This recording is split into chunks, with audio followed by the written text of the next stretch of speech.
இருந்து ஸ்ரீலங்கா தேசத்தில் 2018 வருஷம் ஒரு ஊழியத்திற்காய் சென்றிருந்தோம். ஸ்ரீலங்கா தேசத்தில் பதுளை என்கிற ஒரு இடம் இருக்கிற பதுளை. நாங்கள் இலங்கை தேசத்தின் ஆசீர்வாதம் எழுப்புதலுக்காக ஜெபிக்க போயிருந்தோம். 9 மாகாணங்கள் இருக்கிறது ஸ்ரீலங்காவில், 25 மாவட்டங்கள் இருக்கிறது. நாங்கள் மாவட்டந்தோறும் பிரயாணப்பட்டு ஜெபித்து கொண்டு வந்தோம். அதில் பதுளை என்கிற இடத்துக்கு போயிருந்த போது அந்த மண்டபம் நிரம்பி வழியும்படி ஜனங்கள் ஜெபிக்க வந்திருந்தாங்க. அங்கே ஒரு மகள் வந்திருந்தாள். அவளுடைய பெயர் மோனிஷா என்பது. அவள் கிறிஸ்தவள் அல்ல, கிறிஸ்தவள் அல்லாத குடும்பத்தை சார்ந்தவள். பெயர் மோனிஷா. +2 படித்து கொண்டிருந்தாள். அவருடைய சரீரத்தில் ஒரு வியாதி பலவீனம் தாக்கினார். அவள் பாதிக்கப்பட்ட உடனே அவருடைய தாயார் ஆஸ்பத்திரிக்கு அழைத்து கொண்டு போனார்கள்.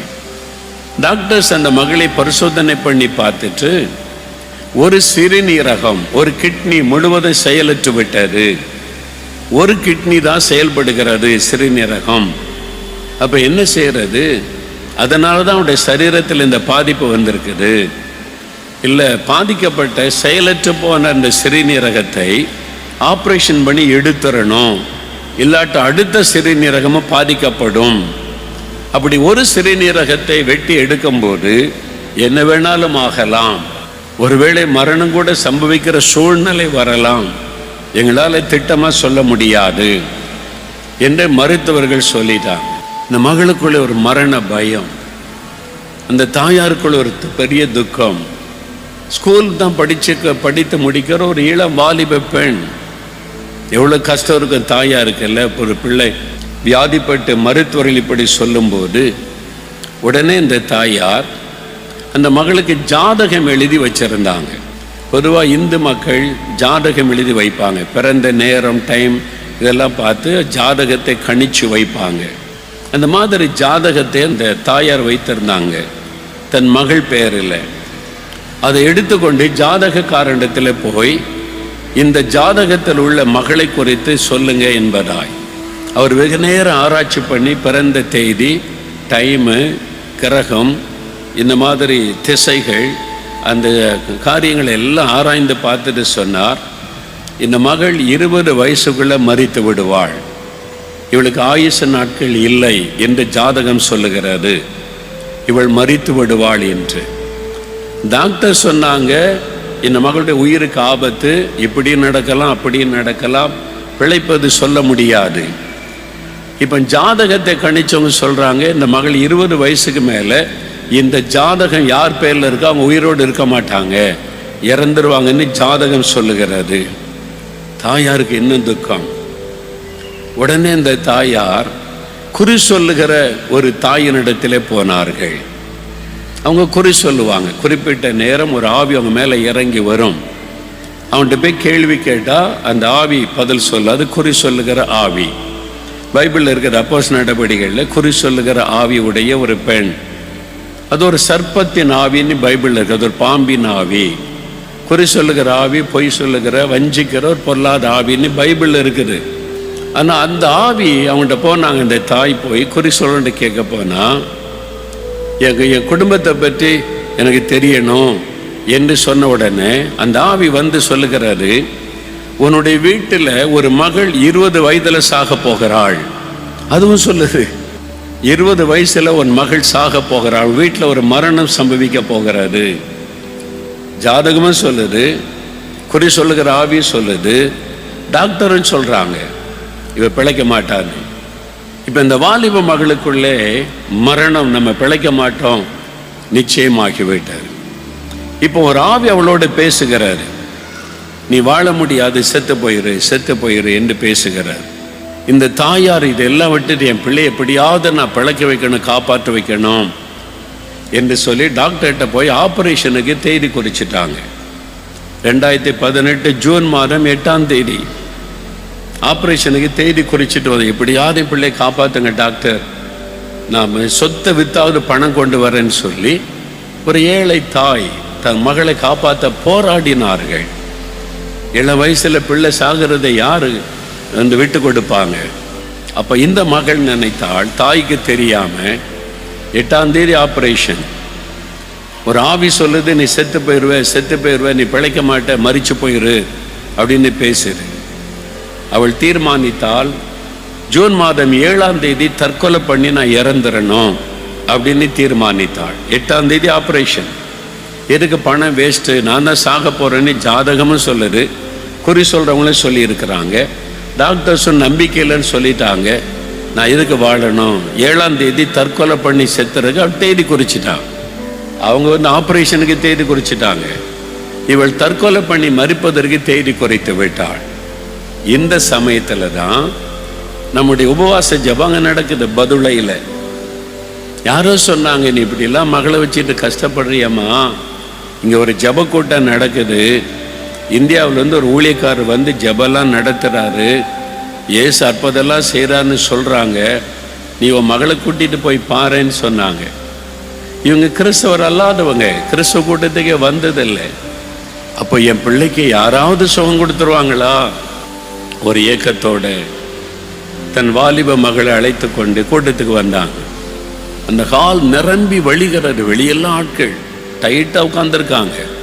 தாய் தன் மகளை அழைத்து கொண்டு கூட்டத்துக்கு நடுவில் வந்து உட்கார்ந்துட்டாங்க. அங்கே நாங்கள் இலங்கை தேசத்துக்காக ஜெபிக்கிறோம். இலங்கை தேசம் மக்களுக்கு சமாதானம், ரட்சிப்பு, ஜனங்களுக்கு விடுதலை வரும் தேசத்துக்காக அழுது ஜெபித்து கொண்டு இருக்கிறோம். அந்த மகள் சொன்னால், ரொம்ப நேரம் ஆயிற்று, இவங்க தேசத்துக்காக ஜெபிக்கிறாங்க, நமக்காக இல்லைம்மா, நம்ம போயிடலாம். அந்த மகள் எழுந்து போயிடுவோம், ரொம்ப நேரம் ஆயிட்டு அப்படின்னு நினைத்து தாயை கூப்பிட்டாள். 2 பேரும் எழுந்து பார்த்தா கால் வைக்க இடம் கிடையாது. டைட்டாக ஜனங்க இருக்காங்க. இவ்வளோ ஜனத்தை கடந்து எப்படி வெளியே போகிறது அப்படின்னு நினைத்து கொண்டிருக்கும் போது, இப்போ உங்களுக்காக நான் ஜெபிக்க போகிறேன், ஏசு அற்புதம் செய்வார், எல்லாரும் எழுந்துருங்கன்னு நான் சொல்லுகிறேன். எல்லாம் எழுப்பிட்டாங்க. உடனே அந்த தாயும் மகளும் நின்று இயேசுவேன்னு ஜெபிக்க ஆரம்பிச்சாங்க. முதல் ஆவியானவர் சொல்லுகிறார், இந்த கூட்டத்துக்கு நடுவில் ஒரு வாலிப மகள், நீ தற்கொலை பண்ணி சாகிறதற்கு தீர்மானம் பண்ணிட்ட, உனக்குள்ளே ஒரு மரண பயம், அதனால தற்கொலை பண்ணி செத்துறணும்னு நீ தீர்மானம் பண்ணிட்ட, நீ வா, இயேசு உனக்கு விடுதலை தருவார். நீ இவளுக்கு ஆச்சரியம், என்னை பற்றி இவர் சொல்லுகிறார், என்னை பற்றி இயேசு சொல்லுகிறார். இவங்க ஃபர்ஸ்ட் டைம் கிறிஸ்தவ கூட்டத்துக்கு வந்திருக்கிறாங்க. அந்த மகள் கூட்டத்தை விலக்கி கொண்டு முன்னால் ஸ்டேஜுக்கு பக்கத்தில் வந்துட்டாள். நான் அவளுக்காக இயேசுவின் நாமத்தில் ஜெபித்த போது அவளுக்குள்ள இந்த ஆவி வெளியேறி போனார். உடனே அந்த பயத்திலிருந்து ஒரு விடுதலை. முதல்ல அந்த மரண பயம் விலகினார், 2வது தற்கொலை எண்ணம் விலகினார், உடனே விடுதலை. அவளுக்கு ஆச்சரியம், பயம் போயிட்டு, தற்கொலை எண்ணம் போயிட்டு, இப்போ அந்த சிந்தையே வரல, சரீரத்தில் ஏதோ நடந்திருக்குது.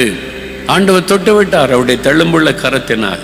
தன் தாயை அழைத்து கொண்டு, அம்மா எனக்குள்ள ஏதோ நடந்திருக்குது, இப்போ எனக்கு பயமே இல்லை, இப்போ தற்கொலை எண்ணமே இல்லை, மனசுக்கு ரொம்ப சந்தோஷமா இருக்குது, காயம் மாற்றப்பட்டு விட்டார், எனக்கு சந்தோஷமா இருக்குது, வீட்டுக்கு போயிடலாம். போனாள். டாக்டர்கிட்ட அந்த தாயார் கூட்டிட்டு போய், என் மகளை இன்னொரு முறை செக் பண்ணுங்க ஐயா, ஆப்ரேஷனுக்கு முன்னால இன்னொரு முறை செக் பண்ணுங்க. அடுத்த ஸ்கேன் எடுத்து பார்த்தா டாக்டர்கள் குழப்பம் அடைஞ்சிட்டாங்க. இந்த ஸ்கேன் இப்படி சொல்லுது, இந்த ஸ்கேன் இப்படி சொல்லுது. இப்ப 2 சிறுநீரகமும் சரியாக இயங்கி கொண்டிருக்கிறது, ஒரு பாதிப்பும் இல்லை. எப்படி? How it happened? எப்படி இது நடந்தது? இது எப்படி நடக்க முடியும்? ஒரு சிறுநீரகம் செத்து போயிருந்தது. இந்த ரிப்போர்ட் எங்ககிட்ட இருக்குது. இப்போ அந்த சிறுநீரகம் புதுசா இருக்குது, 2 சிறுநீரகமும் புதுசா இயங்கி கொண்டிருக்கிறது. எப்படி? விளங்கிக் கொள்ள முடியல. இயேசு, இயேசு என்கிற நீதியின் சூரியன் அற்புதம் செய்தார். அந்த தாய்க்கு சந்தோஷம், மகளுக்கு சந்தோஷம். இன்றைக்கு மோனிஷா என்கிற அந்த மகள் இயேசுவுக்கு ஊழியம் செய்து கொண்டிருக்கிறாள். செத்து போகிறதற்கு தீர்மானம் பண்ணின மகள் அநேகருக்கு இயேசுவை பற்றி சொல்லிக் கொண்டிருக்கிறாள். அவர் வாழ வைக்கிற ஒரு ஆண்டவர், உன்னை மறிக்க ஒப்பு கொடுக்காதவர் இயேசு, வாழ வைக்கிற தெய்வம் இயேசு. நீ ஏன் சாகணும்? உன் பிரச்சனை நான் மாத்துறேன். நீயே சாகணும், உன் தேவையை நான் சந்திக்கிறேன். நீயே சாகணும், உன் வியாதியை நான் குணமாக்குகிறேன். அதான் இயேசு, அதான் இயேசு, நீதியின் சூரியன். அவருடைய சட்டையின் கீழ் ஆரோக்கியம் இருக்கும். இயேசுவே நீதியின் சூரியனை என் வாழ்க்கையில வாங்க. அவர் உங்களுடைய உள்ளத்துல, உங்களுடைய இல்லத்துல, உங்களுடைய வாழ்க்கையில வந்துட்டா அந்த வெளிச்சம் உங்களுடைய வாழ்க்கையில வந்துற இருள் தானாய் விலகிவிடும். பிசாசு போய்த்தான் ஆக வேண்டும், பயம் வெளியேறித்தான் ஆக வேண்டும், தற்கொலை எண்ணங்களை விட்டு விலகித்தான் ஆக வேண்டும். அந்த இருள் வெளிச்சத்துக்கு முன்னால நிற்க முடியாது. இயேசுவாகிய வெளிச்சம். ஆனால் தான் இயேசு சொல்லுகிறார், உங்கள் இருதயம் கலங்காமலும் பயப்படாமலும் இருப்பதாக. பயப்படாதுங்க, கலங்காதுங்க, என் பிள்ளைகளை கலங்காதுங்க, என் பிள்ளைகளை பயப்படாதுங்க, நான் இருக்கிற நீதியின் சூரியன். எதுக்கு பயப்படுறீங்க? எதுக்கு கலங்குறீங்க? உங்களுடைய இருளை வெளிச்சமாய் மாற்றுவேன். பாவ இருள் நீங்கும், சாப இருள் நீங்கும், பிசாசின் இருள் நீங்கும், குழப்பத்தின் இருள் நீங்கும், கடன் பிரச்சனை என்கிற இருள் நீங்கும், நிந்தை அவமானம் என்கிற இருள் நீங்கும். நீங்க சந்தோஷமா மகிழ்ந்திருப்பீங்க. அதுக்கு தான் அவர் சிலுவைக்கு போனார். தன்னையே சிலுவையிலே பலியாய் கொடுத்தார். உங்கள் மேல என் மேல வைத்த அன்பினால இருளின் சக்தியா இருக்கிற பிசாசின் தலையை மிதித்து ஜெயித்து நமக்கு நன்மை செய்வதற்கு தன்னையே சிலுவையிலே பலியாய் கொடுத்து 3வது நாள் மரணத்தை ஜெயித்து உயிரோடு எழுந்தார். மரித்தேன், ஆனாலும் சதா காலங்களிலும் உயிரோடு இருக்கிறேன் என்று சொல்லுகிறவர் இயேசு. மரித்த உயிரோடு இருக்கிறவர், மரித்து போன ஒரு தெய்வத்தை அல்ல, மரித்த உயிரோடு இருக்கிற இயேசுவை நாம் விசுவாசிக்கிறோம்.